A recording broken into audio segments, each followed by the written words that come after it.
26. Vamos prosseguir, vamos um pouco além. Bom, o que está acontecendo aqui para os irmãos que não vêm sempre? Paulo ainda está preso. Paulo está sendo julgado. Paulo foi preso no capítulo 21 desse livro.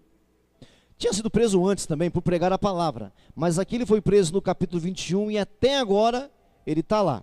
Não no mesmo lugar, mas está preso. Primeiro ele foi preso numa fortaleza. Depois ele foi para um outro lugar. E depois para um outro lugar. E agora ele está em um lugar onde um rei está ouvindo a defesa dele. Porque ele está preso, então ele está fazendo uma fala em sua defesa. Desde o capítulo 21 ele está preso. As pessoas querem matá-lo. E matá-lo por quê? Porque ele prega o evangelho. E o que ele prega do evangelho? Porque o evangelho é amplo. O que ele prega do evangelho especificamente? Cristo está vivo. Cristo ressuscitou. O morto não está morto. E não está vivo para morrer outra vez. Está vivo pelos séculos dos séculos. A Bíblia fala de algumas pessoas que ressuscitaram. Presta atenção. A Bíblia fala para nós de algumas pessoas que ressuscitaram. Um deles é o Lázaro. O Lázaro ressuscitou. No Antigo Testamento houve também alguns casos de ressurreição dos mortos. Só que esses que ressuscitaram morreram de novo. Eles morreram, ressuscitaram para viver outra vez essa vida biológica. Jesus morreu e ressuscitou para nunca mais morrer. E na verdade ele morreu porque ele é imortal. Como é que ele morreu? Eis uma outra coisa muito séria. Sendo Deus imortal e Jesus Cristo é o Deus Todo-Poderoso, como é que ele morreu? Porque ele se esvaziou. Você nunca pensou nisso, né? Ele se esvaziou desta divindade. Se tornou um homem mortal. Então ele morreu mesmo. E esta é a loucura do evangelho. Como é que alguém vai crer num Deus que morreu? Porque é loucura isso. Isto é loucura. Como é que um Deus morre? Deus não pode morrer. E Deus que é Deus não morre mesmo. Deus não morre mesmo. Mas Jesus, por você e por mim, deixou a sua glória. Porque Deus é uma família. Deus é a Trindade. Deus é uma família, Pai, Filho e Espírito Santo. O Filho deixou a sua glória. Ou seja, Deus continuou sendo Deus. Uma das pessoas da Trindade se esvaziou e se tornou homem. Por isso ele morreu como homem. E quando ele ressuscitou para nunca mais morrer.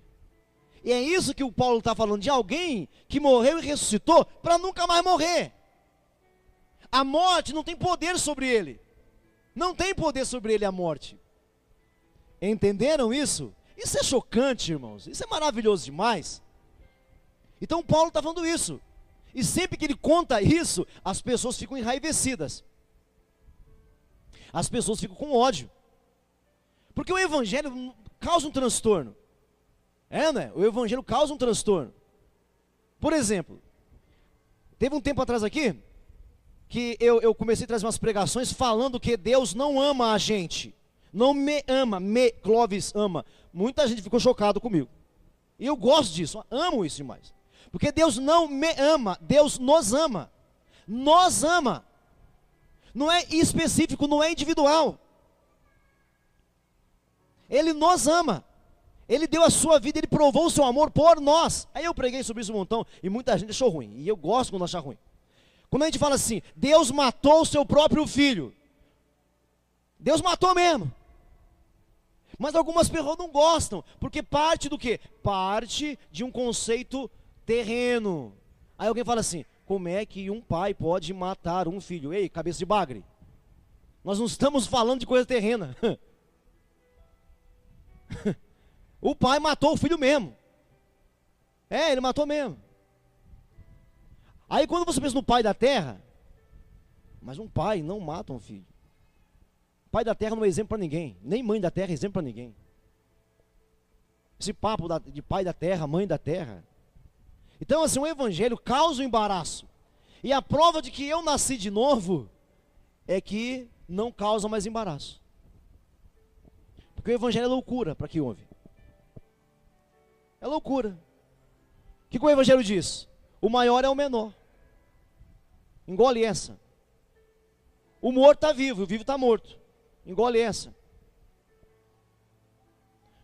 Quando eu estou fraco, eu estou forte. Quando eu estou forte, eu estou fraco. Isso é o evangelho. Engole esta. Isso é o reino de Deus, melhor falando, isso é o reino de Deus. É loucura. É loucura. Então aqui o Paulo aqui está falando do morto que ressuscitou para nunca mais morrer. Os judeus não suportam ouvir isso. Eles querem matar o Paulo. Eles querem acabar com a vida do Paulo. E aí está nessa aí, vai e vem, julgamento. E aí chegou no capítulo 26 e no versículo 24, vamos ler agora?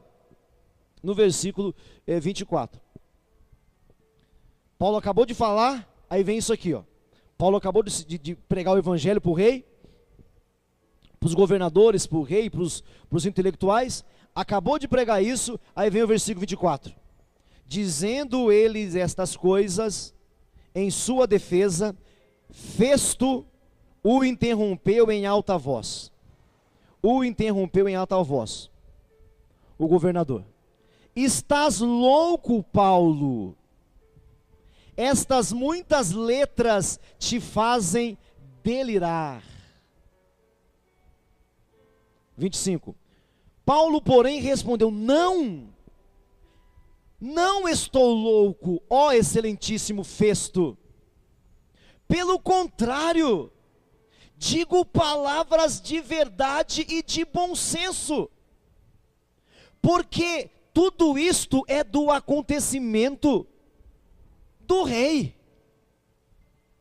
Tudo que eu estou falando é do conhecimento do rei, a quem me dirijo com franqueza, pois estou persuadido de que nenhuma destas coisas lhe é oculta. Portanto, nada se passou em algum lugar escondido. Acreditas, ó rei Agripa, nos profetas? Bem sei que acreditas. Irmãos, olhe para cá, façamos uma pausa aqui. Esse rei Agripa, ele não é um romano puro. Quando Paulo fala, eu sei que você crê nos profetas, Paulo sabe do que está falando. Isso aqui é um gancho para mim. É uma boa hora para eu falar uma coisa para vocês. Sabe, às vezes, quando você abordar um perdido, uma pessoa que não conheça o evangelho, nada, você tem que ser assim o mais simples possível, o mais simples e o mais objetivo possível. Está me ouvindo ainda? Quando você abordar alguém perdido, que não conheça Jesus, que não conheça o evangelho, que é completamente perdido, você tem que anunciar o evangelho o mais simples que você puder, o mais objetivo que você puder, sem muitas conversinhas fiadas. É assim que você aborda. Mas quando você encontrar alguém, e hoje é muito mais fácil nós encontrarmos estes alguém, que já conheça um pouco do evangelho, você não pode ser mole. Diga para o seu vizinho, não seja mole com os religiosos, com os desviados. Diga mais forte, não seja mole. Porque é um bando de gente mole, que tem medo, tem vergonha. Vem cá, olha para mim. Procura no evangelho, Jesus dando mole para religioso. Procura para mim, pelo amor de Deus. Vai, procura. Vai Mateus, Marcos, Lucas, João. Procura. Jesus dando mole para fariseu, para homens e mulheres que conheciam a Bíblia. Procura para mim, pelo amor de Deus. Procura.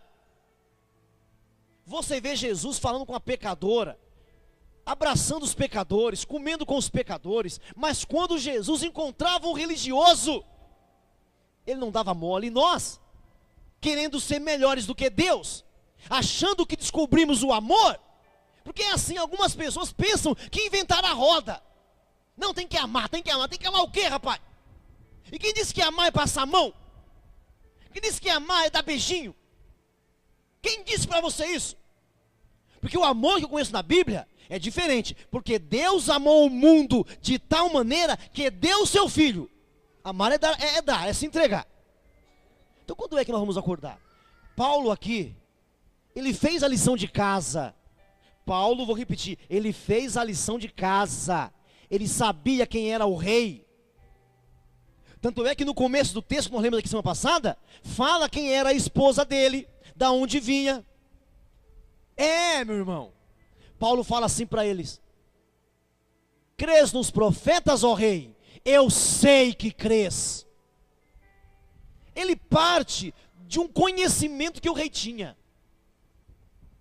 Ele não está dando pérolas a porcos. Ele não está fazendo isso. Ele diz: acredita, ó rei Agripa, nos profetas? Bem sei que acreditas. Então Agripa se dirigiu a Paulo e disse: por pouco, por muito pouco, me persuades a me fazer cristão. Já ganhei o dia. Ele já ganhou o dia, irmãos? Ele já ganhou o dia? Irmão, o seu objetivo não é salvar a pessoa. Quem salva é Deus, queridos. Vamos fazer a lição de casa. Não é eu que salvo, não é você que salva. Quem sou eu? O que é o meu sangue, meu irmão, para perdoar alguém? Quem salva é o Espírito Santo, meu irmão. Quem salva é o Espírito Santo por intermédio de Jesus, meu irmão. Quando o rei Agripa diz: por pouco, me persuades, me convence a me tornar cristão, ganhei o dia. Incomodei? Incomodou. Ganhei o dia. Irritei você? Irritei. Ganhei o dia. Te provoquei? Provocou. Ganhei o dia. Então, pelo amor de Deus, veja para quem que você está falando. Lá na sua empresa, lá onde você trabalha, no seu emprego, na sua loja. Quando você encontra um cristão que não dá exemplo, que não tem caráter, está na hora de você abrir a sua boca. Primeiramente tem que ser transformado você. Não vai querer limpar sendo você sujo. Não vai querer promover limpeza se eu estou sujo. Então façamos uma lição de casa. Ganhei o dia. Ganhei o dia. Por pouco, diz o rei. Por pouco, Paulo, por muito pouco me persuades a me fazer cristão. E Paulo não perde o rebolado. Olha lá, verso 29. Paulo respondeu: assim Deus permitisse que, por pouco ou por muito. Está vendo que Paulo não está nem aí? Se é por pouco ou se é por muito, estou nem aí, cara. O meu alvo é que você se converta. Se por pouco ou por muito, não apenas tu, ó rei, porém todos os que hoje me ouvem, se tornassem tais qual eu sou, exceto essas algemas, essas cadeias. Olhe para cá, irmãos. Quem estava lá? Nós lemos lá atrás, né? Quem estava lá? O rei, a rainha, o governador, a primeira dama governadora, os intelectuais, os importantes, os magistrados, estavam todos lá. Irmãos, numa redada só, Paulo bateu a rede num lugar só e pregou para todo mundo. Aí ele fala: olha, se por pouco ou se por muito, ó rei, não estou nem aí. Eu só queria que cada um de todos vocês aqui, cada um de vocês se tornassem qual eu sou, exceto essas algemas, estas cadeias. Aprendeu a lição aqui? A lição é: preguemos o evangelho de um jeito para os perdidos, de outro jeito para os desviados. Fale a palavra de um jeito com os perdidos, porque não conhecem nada, não sabem nada. É igual você ensinar, por exemplo, aí uma fórmula química para uma criança de 5 anos. Não dá. Então, para o perdido você ensina de um jeito. Não é que você vai mudar a palavra, não. Mas para o que conhece, você vai partir de um texto que ele já conhece. E aqueles textos cabeludos. Tem que pegar texto cabeludo. Vai pegar babinha, não. Essa é a lição. Fale a palavra de um jeito quando você encontrar a samaritana. De um jeito quando você encontrar a mulher cirofenícia.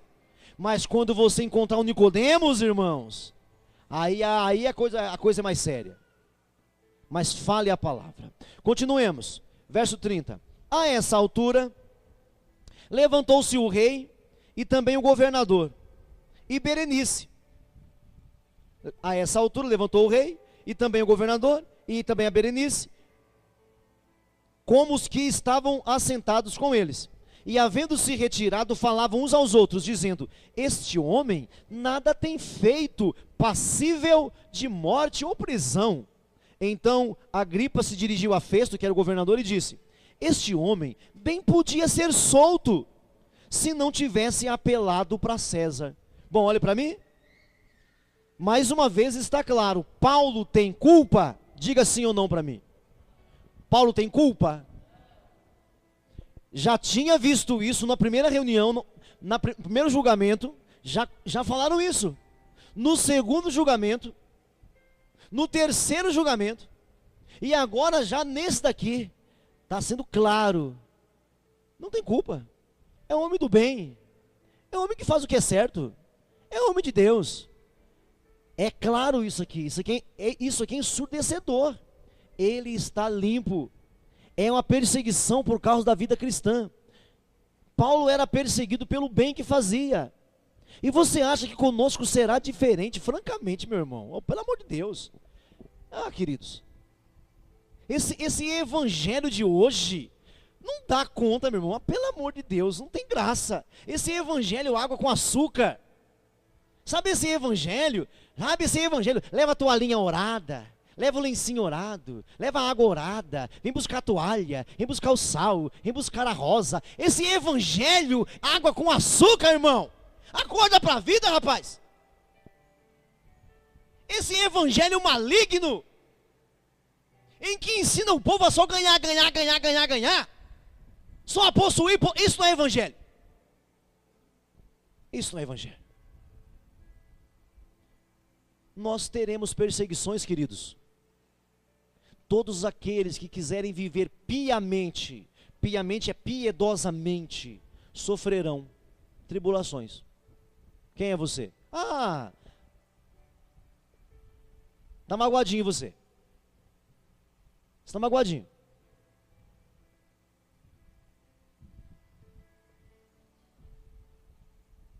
Todos aqueles que querem viver o evangelho de Jesus Cristo, todos sofrerão tribulações.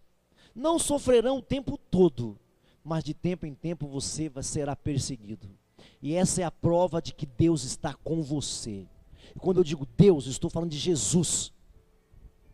A prova de que Jesus está com você é que você provoca, você ofusca. Você ofusca. Essa é a prova. Não tem culpa. Já falaram 4 vezes já que ele não tem culpa, mas é perseguido. Ele é perseguido. Vamos continuar. Capítulo 27. Capítulo 27. Quando foi decidido que navegássemos para a Itália, entregaram Paulo e alguns outros a um centurião chamado Júlio. Bom, como é que nós acabamos aqui? O rei disse, não tem culpa, bem que ele poderia ser solto, não tem falha nenhuma nele. Aí o outro falou assim, mas ele apelou para o César, ele quer ser julgado no tribunal de César, lá em Roma. Já que apelou para César, nós não podemos fazer mais nada. Uma vez que Paulo apelou para César foi mandado. Amém, irmão? Por isso esse versículo agora aqui, o 27, capítulo 27. Quando foi decidido que navegássemos para a Itália, para Roma, para o imperador, para o julgamento, para César, entregaram Paulo e alguns outros presos a um centurião chamado Júlio, da corte imperial. Da corte imperial. E embarcando no navio Adramantino, que estava de partida para costear a Ásia, fizemos-nos ao mar, nos lançamos ao mar, indo conosco Aristarco, o macedônio da Tessalônica. No dia seguinte chegamos a Sidom, perto da Síria, a Síria de hoje, e Júlio, tratando Paulo com humanidade, esse Júlio gostou do Paulo, e Júlio, tratando o Paulo com humanidade, permitiu-lhe ir ver os amigos e obter assistência, quando chegou ali, a Sidom. Permitiu que fosse visto pelos amigos, e receber assim, alimentos, né? 4. Partindo dali, Navegamos sob a proteção de Chipre. Navegamos sob a proteção de Chipre, por serem contrários ventos. Porque, o que quer dizer proteção de Chipre?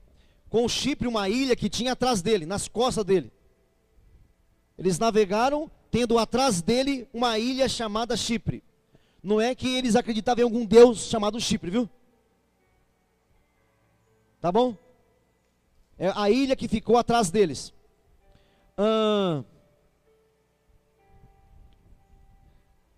Tendo atravessado o mar ao longo da Cilícia e Panfilha, chegamos a Mirra, na Lícia, num lugar chamado Lícia. E achando ali o centurião, um navio de Alexandria, Egito, que estava para partir para a Itália, nele nos fez embarcar.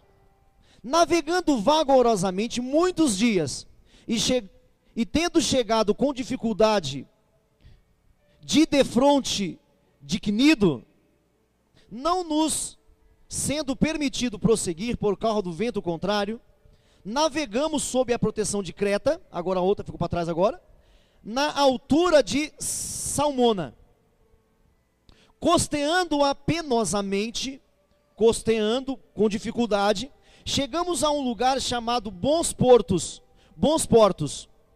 perto do qual estava a cidade de Laceia. Depois de muito tempo, diga muito tempo, eles estão navegando, gente. É um tempo dificultoso. Depois de muito tempo, tendo se tornado uma navegação perigosa, e já passado o tempo do dia do jejum, admoestava-os Paulo admoestava os que estavam no barco, dizendo-lhes: senhores, vejo que a viagem vai ser trabalhosa, com dano e muito prejuízo, não só da carga e do navio, mas também da nossa vida.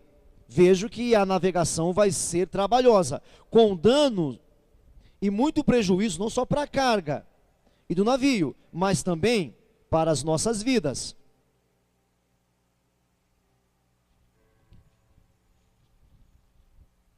Versículo 11.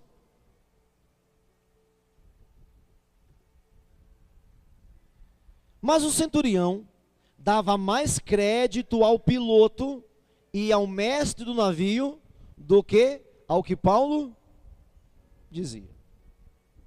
Paulo tentou orientar, tentou aconselhar. Olha, eu estou vendo que não vai ser fácil, esse vento vai piorar, eu estou percebendo que vai ser prejuízo para o navio, para a carga e para as vidas. Mas o centurião, verso 11, dava mais crédito ao piloto e ao mestre do navio do que ao que Paulo dizia.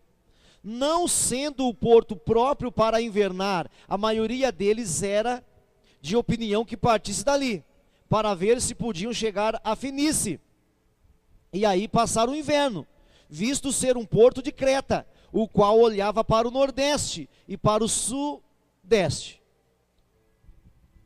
Soprando brandamente o vento sul, e pensando eles ter alcançado o que desejavam, levantaram a âncora, e foram costeando mais de perto a ilha de Creta.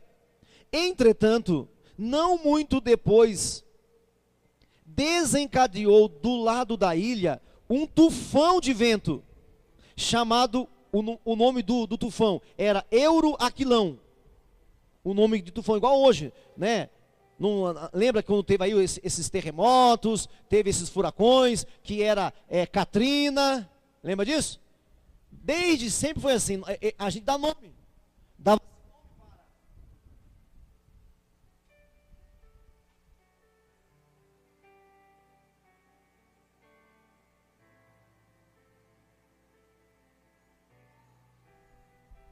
Dava-se nome aos eventos. E o nome desse tufão aqui chama-se Euroaquilão. Continuemos. Vamos lá. Euroaquilão, verso 15. E sendo o navio arrastado com violência, sem poder resistir ao vento, cessamos a manobra e nos fomos deixando levar. Passando sob a proteção de uma ilhota chamada cauda, a custo conseguimos recolher o bote. Levantando este, usaram de todos os meios para cingir o navio, abastecer o navio. E temendo que dessem na Sirtes, arriaram os aparelhos e foram ao léu, açoitados severamente pela tormenta. No dia seguinte já aliviavam o navio. E ao terceiro dia nós mesmos com as próprias mãos lançamos ao mar a armação do navio. E não aparecendo havia já alguns dias nem sol nem estrelas, caindo sobre nós grande tempestade, dissipou-se afinal toda a esperança de salvamento. Havendo todos estado muito tempo sem comer, Paulo, pondo-se em pé no meio deles, disse: senhores, na verdade era preciso terem me atendido e não partir de Creta, para evitar este dano e perda. Paulo avisou, não avisou? Eles não ouviram. Verso 22. Mas já agora vos aconselho bom ânimo. Não perca a força, não perca a vontade, não perca o ânimo. Porque nenhuma vida se perderá de entre vós, mas somente o navio vai se perder. Porque esta noite, um anjo de Deus, de quem eu sou e a quem sirvo, esteve comigo. Isso aqui, eu vou comentar isso aqui, vamos encerrar. Isso aqui é lindo demais. Pensa em você, vou pensar em mim, tá bom? Mas pensa em você, imagina você naquela embarcação. Imagina você antes ter uma revelação de Deus. Pensa comigo, você ali, você teve uma revelação de Deus. Está pensando não? Teve uma revelação, Deus falou assim: meu filho, olha, fala para esse povo, para ele não sair dessa ilha, espera algum tempo aí, porque vai perder tudo. Vai perder tudo. Vai perder a carga, perder o navio, até as vidas correm risco. Imagina você tendo essa revelação. Vou falar de mim. Ah, meu irmão, eu tendo essa revelação. Bruno. Eu lá. Na hora que o bicho começou a pegar, irmão. Ah, meu irmão, sabe o que eu ia dizer? Sabe o que eu ia dizer? Eu te disse. Eu falei para vocês. Bom, eu avisei. Eu falo com o homem lá de cima. Eu estou livre. Ele vai mandar um anjo, porque eu tenho que ir para Roma mesmo. Ele disse que eu vou para Roma, eu vou. Vocês se lasquem. Se fosse eu. Acha que eu ia perder tempo? Hein? Fazer meu nome, hein? Pensou fazer meu nome? Todo mundo mortinho da Silva. E eu chego lá na asa de um anjo. Ah, meu irmão, fala a verdade, irmão. Tá entendendo? O homem natural, o homem normal, o homem carnal, imagina só, você teve uma revelação, sabia o que ia acontecer, aí aconteceu, irmão. Ah, filhão, fala a verdade. Ah, eu ia sentar, cruzar as pernas, num pedaço de madeira lá assim, ia falar assim: eu falei para vocês. Eu disse, mas vocês não me ouviram. Bom, a minha salvação tá certa, porque eu tenho que ir para Roma. Ele disse que eu vou para Roma, eu vou. Deus já falou que eu vou para Roma. Irmãos, isso aqui é magnífico. O homem natural fazia o que eu falei aqui agora. O homem natural agiria assim, irmãos. Olha lá, vamos ler esse versículo outra vez? Olha só, o versículo 22. Mas já agora vos aconselho, bom ânimo, porque nenhuma vida se perderá dentre vós, mas somente o navio. Porque nesta noite um anjo de Deus, de quem eu sou e a quem sirvo, esteve comigo, dizendo: Paulo, não temas. É preciso que compareça perante César. Olha aí, você acha que eu ia? Eu vou comparecer perante César mesmo.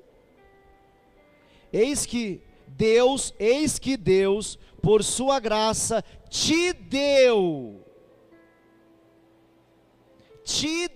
todos quantos navegam contigo. Portanto, senhores, tem bom ânimo, pois eu confio em Deus, que sucederá do modo por que me foi dito. Deus, por sua graça, me deu todos vocês. Você está vendo aquela questão do destino? Aqui também tem aquela ondinha do destino. Ué, não estava lá marcado que ia... Não estava lá, ó, vai ter um acidente, vai vir um vendaval, um tufão, vai quebrar tudo, vai perder o barco, vai perder a comida e algumas vidas. Ué, por que agora mudou? Ué, por que mudou? Deus não tem medo? Será que Deus não tem medo de ser tido como mentiroso? Não, porque Deus não está nem aí, meu irmão, em parecer bom. Ele já é o que é. Às vezes nós somos meio assim, a gente fala muito dos místicos, mas quando você fala assim, o que está escrito, está escrito. O que está marcado tem... Vai se converter, rapaz.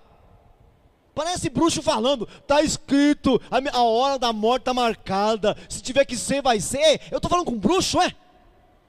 Bruxo é que é assim, o que tem que ser, tem que ser. O que vai ser, vai ser. O que está marcado, está marcado. Então se é assim, por que isso não fica na frente do carro ali? Já que você tem que morrer na hora que está marcado, fica na frente do carro ali, você não vai morrer não. Deus não tem medo, né, irmão? Por isso que Ele é Deus. Deus por sua graça. O que é graça? Graça é uma disposição em Deus para com suas criaturas. É uma disposição em Deus para com as suas criaturas. Ele diz para o Paulo, ele revelou para o Paulo o que aconteceria, e agora ele, por sua graça, resolveu dar para o Paulo, diga-se de passagem isso, dar para o Paulo, todo mundo, para que o Paulo fosse o que? Intercessor. O Paulo poderia chegar na manhã seguinte, igual eu falei aqui, e falasse o seguinte, ó, eu vou, vocês ficam, eu vou. Pois Paulo chega lá e pede as almas do povo, porque Deus deu para Paulo. Isso aconteceu no Antigo Testamento com Moisés.